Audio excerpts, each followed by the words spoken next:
hay un plan, porque puesto así el escenario, como tú lo dices, es así como de mucho pesimismo con respecto a lo que la Fuerza Armada puede hacer en cuanto a el desconocimiento de la voluntad del pueblo, lo que decidió el pueblo el 28 de julio, que es que Edmundo González Urrutia sea el presidente de Venezuela a partir del 10 de enero. Pero hay un plan de operaciones, un plan militar que tú conozcas en vías a reprimir, porque eso es lo que han hecho desde el 28 de julio, en vías a, digamos, represar a la población y evitar cualquier contingencia que evite la juramentación de Nicolás Maduro. Sí, ese es precisamente lo que está ocurriendo y lo que se materializó. El plan de operaciones repúblicas tiene en su fase eh, pre, durante y post electoral un plan adicional que se llama un plan de repliegue.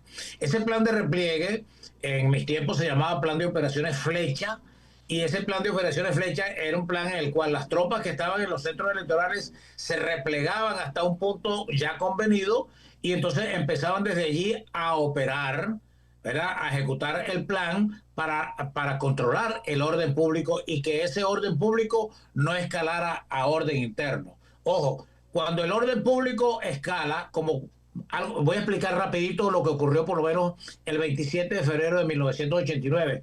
El 27 de febrero de 1989, el Plan Soberanía, que es el plan para todo el territorio nacional, ese Plan Soberanía en algún momento la población pasó por encima de la policía y de la Guardia Para Nacional. ubicar a la gente, Antonio, es el Caracazo. El Caracazo, exactamente, el Okay. 27 de febrero del 89. En algún momento, la población, especialmente en Caracas y en Guarenas, pasó por encima de la Guardia Nacional. Y entonces allí, en ese momento, es cuando empieza a actuar los otros tres componentes, que son el ejército, la armada y la aviación. Cuando el ejército, la armada y la aviación empiezan a actuar, ya estamos, no es un problema de orden público, estamos hablando de un problema de orden interno que afecta a la gobernabilidad y que pone en peligro y pone en riesgo al gobierno central. Eso ocurrió el 27 de febrero. Afortunadamente, se tuvo en aquella oportunidad un militar demócrata al frente del Ministerio de la Defensa, que fue el general Aliegro, que ejecutó como tenía que ejecutar el plan de operaciones de control de orden público en aquella oportunidad y restituyó el orden y la paz social. Eso es historia. Eso es historia. En este momento, con base a la lámina que acabamos de proyectar, ellos modificaron eso después del 11 de abril, porque después del 11 de abril estaba todavía vigente ese esquema, el esquema de la policía, la Guardia Nacional, ese esquema de la policía, la Guardia Nacional, más los círculos bolivarianos. El 11 de abril fue sobrepasado por la gente y se llegó al momento en que cuando presionaron al ejército, a la armada y a la aviación, llegó el momento de los pronunciamientos. Ellos modificaron todo ese tipo de cosas y lo convirtieron en una cosa que se llama Plan de Operaciones Zamora, que es eso que están viendo en pantalla.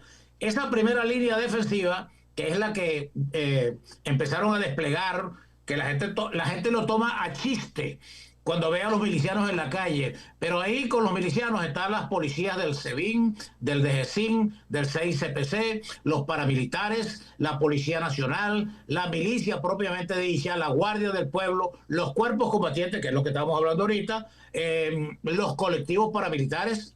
Allí está también la guerrilla colombiana desmovilizada. Esa primera línea defensiva es la que va a enfrentar al pueblo, que es el que ven aquí en la parte azul, al pueblo en la primera. Cuando el pueblo enardecido pasa por encima de esa primera línea defensiva, hay un segundo anillo.